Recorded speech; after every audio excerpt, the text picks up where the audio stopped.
Hello and welcome to the next bonus episode of the Runners World podcast from my recent trip to Kenya. And this one is with Amos Kipruto, defending London Marathon champion. I spoke to Amos at the 2 Running Club, a training camp in the town of Kapsebet that is pretty much a second home for many of Adidas's top runners, including the recently crowned 2023 Boston Marathon champ Evans Chebet. And me and Amos sat down to talk about the success that this running club is having, the reason why all the runners are performing so well that come from there, and Amos's ambitions to defend his title this weekend in London. But most importantly, how a positive outlook, even in the face of injury, is the only way to be successful as a runner. So, enjoy. Amos, thank you so much for sitting down and talking to me today. It's a real pleasure to be here. Could you tell us a little bit more about this facility? Firstly, I say welcome. As you heard, my name is Amos Kipruto, 2022 London Marathon champion, and belongs to Running Club. This is our camp, to Running Club, based in Kapsebet. And the group is the one you have seen in outside, a group of men. We are training together. And that's how the program we run here in the camp. And it's a group, as Spencer, who's here from Adidas, was introducing, an incredibly successful running group. Yourself, Evans, lots of major marathon winners here running, as Spencer said, the most successful running group in Kenya. I mean, that's an incredible thing to be part of. What's it like training with everyone? Actually, first we say we are in the learning process, because we usually learn from our coach, and we trust what our coach is giving us in terms of program. And that's why we usually don't have a specific program. We usually run a randomly program where we find a high intensity program. We do it, and I think that's what it's lifting the group of the Running Club to be higher, because we are here to support each other as a team, as a family, and we believe what our coach telling us. That's the first thing we agreed on our coach. Have you found when you're adapting your training, is it nice to have that sort of not a fixed kind of a process? You can see what works and what doesn't work. Yeah, actually sometimes you find yourself in a situation whereby maybe your body is not able to resist or to respond a certain point, but actually coach will understand. You'll take you aside and talk with you, and you tell the coach, oh, my body is feeling like this, and the coach will understand you. Yeah, there's not a pressure. Yeah, we don't have more pressure. We believe in a group where we share ideas, and we create that channels of having ideas on how the program we run throughout the week.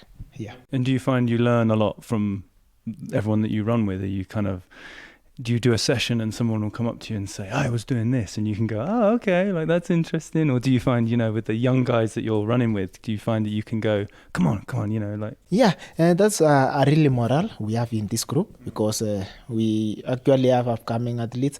We have another camp for juniors, in a group of one. But when the juniors is strong in the other side, we bring here, we mold together, we assist each other.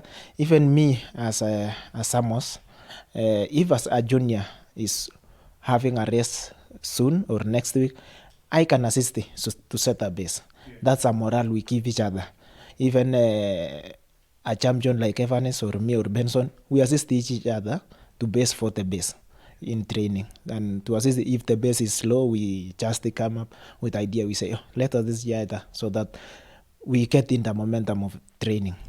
That's really nice. I like the way that you kind of helps everyone forward, because speaking to a lot of the other athletes here and how they work, it's super important to them to help the next generation come through and be like, whether that's time and training, or if it's helping with kit and things like that. Is that something that you kind of find is? Yeah, I say here in our camp, we say we have, even in the camp, we have the people from the camp, and we have the friends from outside, which He's not part of the running club, but we assist in training, even in logistics of transport. We assist each other. We don't say, oh, you are not belonging in this group. No, you are not boarding to the car. So we assist. Even sometimes when the fund for camp is full, we take our car, our own car, to assist each other to get to arrive the station where we started training. So it's a kind of assisting each other, so that when we retire, there is another generation coming in and follow what we did for them and did for another people. And they'll pass it on. Yeah. Yeah, exactly. Can we talk about how you started running? It's quite interesting because I think running is a passion to me. I started running when I was in class 3 in a primary school called Toulon. I was born in a family of nine, 6 brothers and 3 sisters. And me, I say we were 3. My brother were running, but he was not taking serious like me. I came and take serious running. My sister was running, but she was not active like I come and take it to another level. And I say I'm a blessed in family because I think I have used that all energy for the others, my brother, my sister, to run, because I've been running from primary, high school, and then after high school, I come and training in the group for Claudio, and that year was still in Nike for coaching for Rosa. And then I met Claudio in 2014. I started 2014 because I still knew from the school. 2015, we come.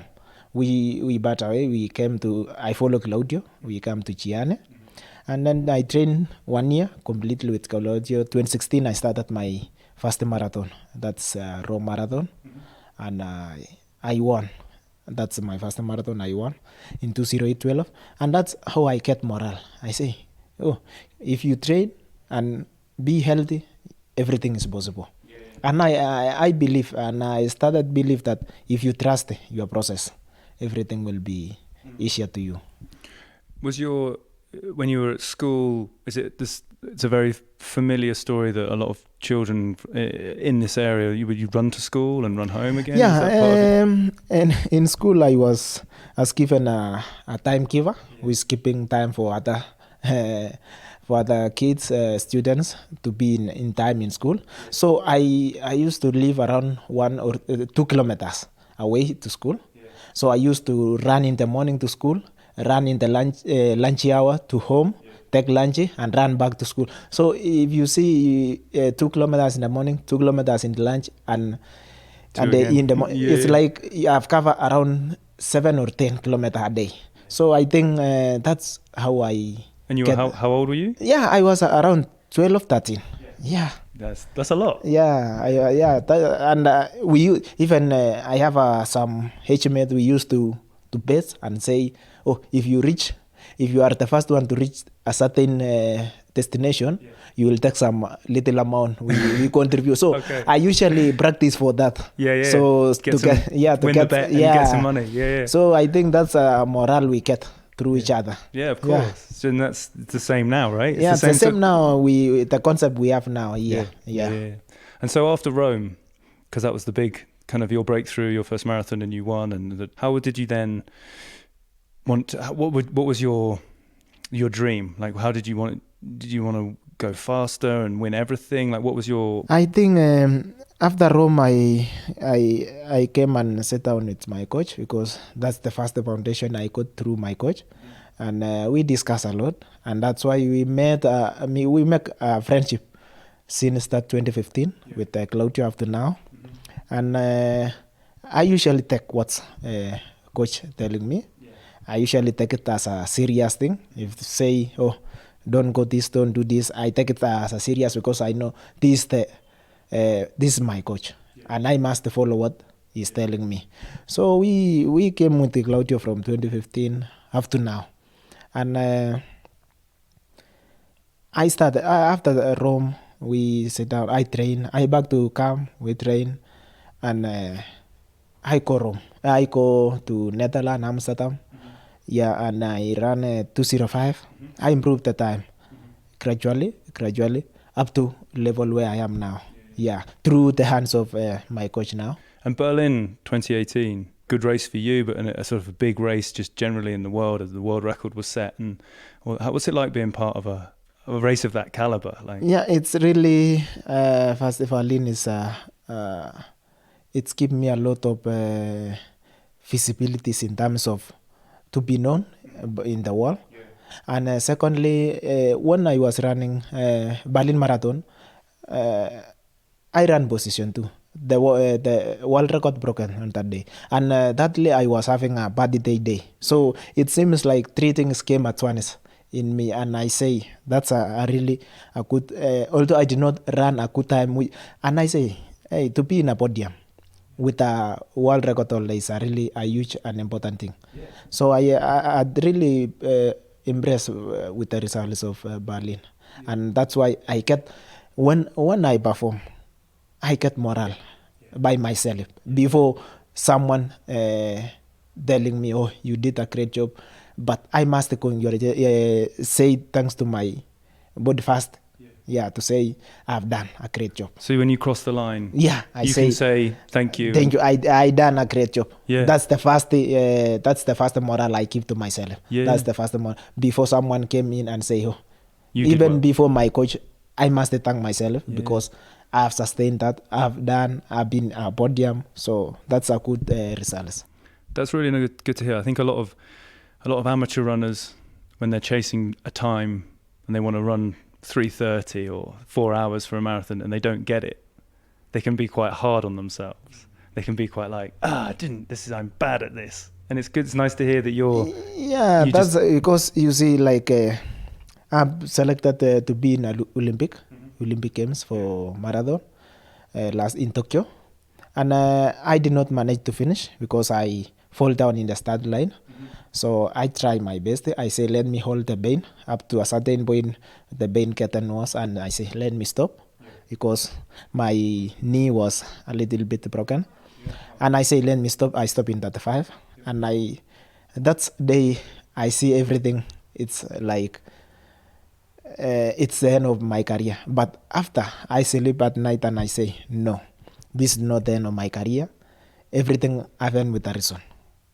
And after that, I came and ran 203 in Valencia, which I did not lose up. I lose up for 1 week, but after we came and sat down with my coach, told me, Amos, you are starting to run. Never mind about what. And I say, if coach is happy, why not me? And I say, okay, let's me back and carry on what the duty of training again. If you're coming back from an injury, it's the hardest time to be positive. But if your coach has faith in you, then you can perform. Yeah, and that's why I say I believe, I trusted the process. What you have started, you must go with your own pace. Yeah. You must go with your own pace. Don't go because someone is running faster, and even me, I take like we are training with my partner Evans Chebet. Evans now is really a person who impressed me because now he's 27 marathons he has run in his career. Yeah. Me, I'm around 10 or 11. I'm not even reach halfway of Evans, but still there. So it's really giving me morale, and we are training, we are eating in the same plate. So it's a really important thing to have such kind of people in the group. I'm going to be very biased and talk to you about London now. We like to celebrate London as a very important race in the country, and I think it does a lot of good work. But you won last year, and you're back this year to run. Yeah, actually, London is really a nice city, and it was in my dream. Since I see the late Wanjiru, Martin Lale, the legends that have run London. Yeah. and have he has won. And if you see someone like Wanjiru Martin Lale, he was coached by Claudio, and already he won London. And that dream game, after we talked with my coach, I told my coach, one time, I'll cross the finishing line of London. I must do whatever possible to do to see I raise my hands in London Marathon. And after that, we arrived London with my coach. And when we take a coffee outside, we talk funny things, and told me, Amos, if you be the first one tomorrow, if I see you coming, the first one tomorrow, that will be a good present to me. And I told coach, I know, and I trust what we have done. I trusted the training we have done together. As I know I'm a free injury, I'm ready for the race, so I will try my best. And I did all the what possible to do it in a rest day, and I matched the victory. Yeah. Yeah. Was it a good race for you? Did it all go to plan, or was it quite like? Yeah, I was really having that plan. I was really planned it well, because I know it was a tactical team, because to be only Kenyan versus Ethiopians, it was really a tactical team. Like now 2023 London Marathon will be so much strong feel, because we are some Kenyans and Ethiopians. But I know what I'm doing now in my training, and reaching about the London, I know everything will be fine. And do you know now, having run the race, and you know the course a bit better now, in your head, do you kind of understand, if you run the same route over and over and over, you get more familiar with like the ups and downs and the fast bits and the strong. Do you now in your head kind of know, like, I know that bit's gonna be hard? And then, I know the places. I have run London, and really happy to be back there again 2023, and I'll do my whole best to defend the title, because everybody needs to be the first one. But it depends what you started from the day one up to the day for the race. So I think the preparation is important. If you plan your preparation very well, you will harvest it. So I know the course of London is very fast. If we get some good base makers, good people who will base for us, it's a faster course. Yeah. Do you find there's pressure coming back and defending a title, or do you just trust the process, and if it works, it works? I actually say, that's I trust the process, because pressure is there. I know to be a defending champion is, you must have that pressure. But me, I say, as much as I train, I follow what coach is telling me up to the rest day. I think the pressure I will have is that to finish the race and see the results after the race. Yeah. Can we just talk quickly about running in Kenya, but on not just this club, but as a bigger cultural, the importance of it? How do you feel it has changed over the years since you've been running? How much bigger is running now, or is it growing ever more still? Yeah, if you compare now from previous back, from 2010 and go back, you see running was not everybody was not interested about running. But now, if you see from 2010 up to now 2023, the people have now opened their minds, opened their eyes, and know that talent is there. I must create a time to pursue my talent. And even if you are a student, you are in a college, you are free to run. You adjust your timetable, focus on, if you have a talent, you focus on it. Yeah, and I think that's how Kenyans now started to realize that talent is mostly a Kenyan people.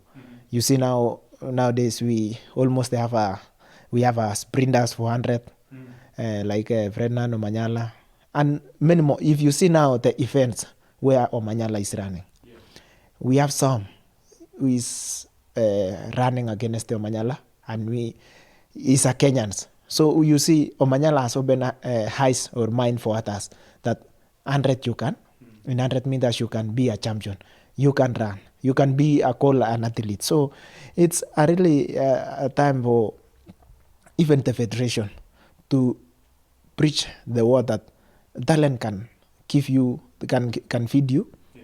Even the talent can even make you to be happy person in the entire your life if you learn yourself well. So, and to be a champion is not to go through the shortcut. Yeah. To be a champion, need to sacrifice yourself.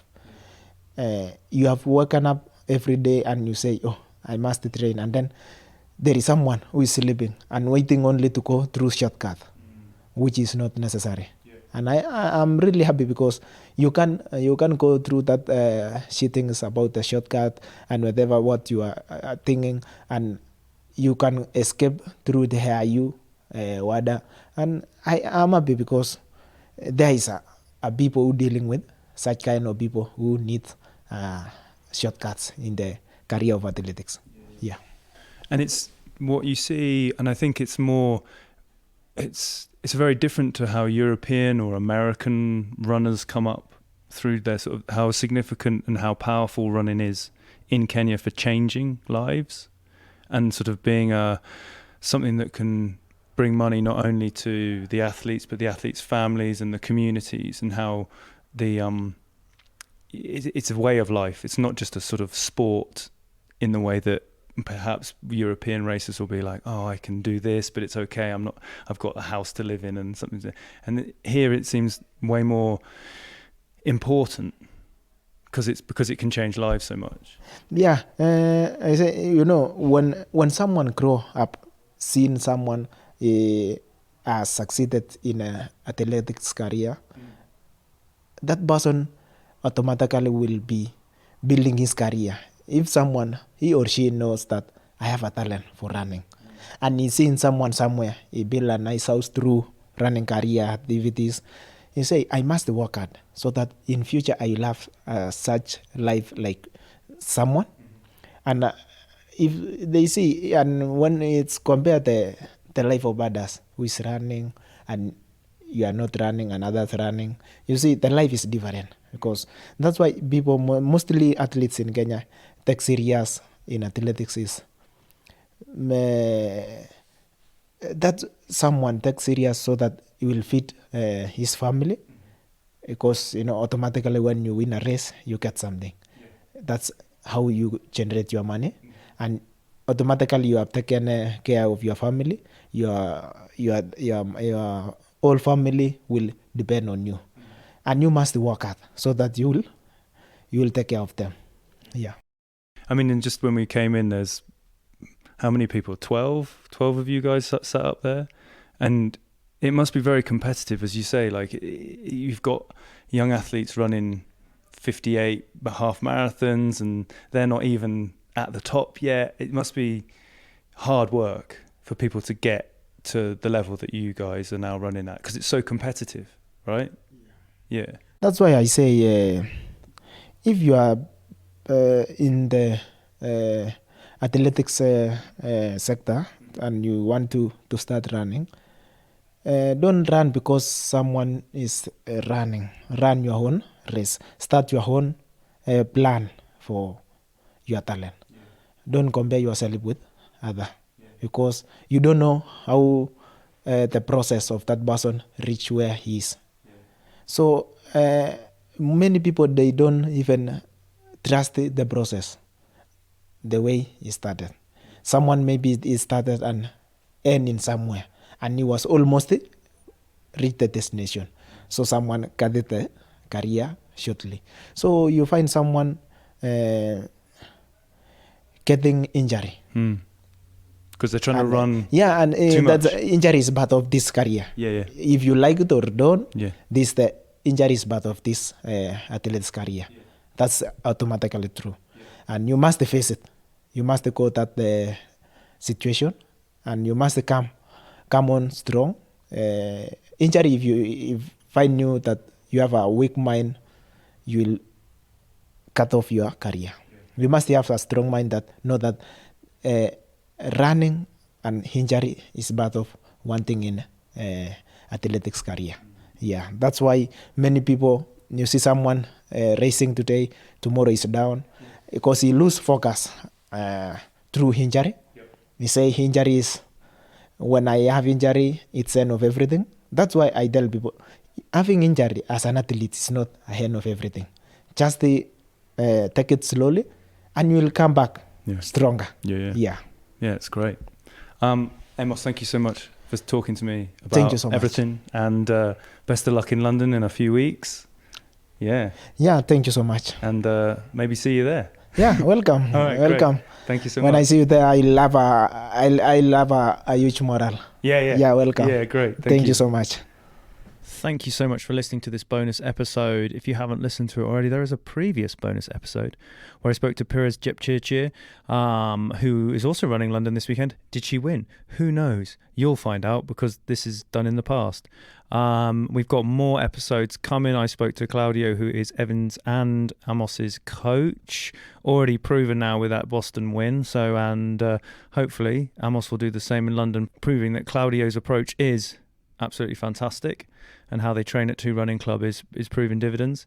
And then beyond that, we've got product chat. There's some product chat with the Adidas team, and also an exclusive little chat with Harley Gabriel-Celesi. So more bonuses to come, but also the regular podcast, which is also very, very good.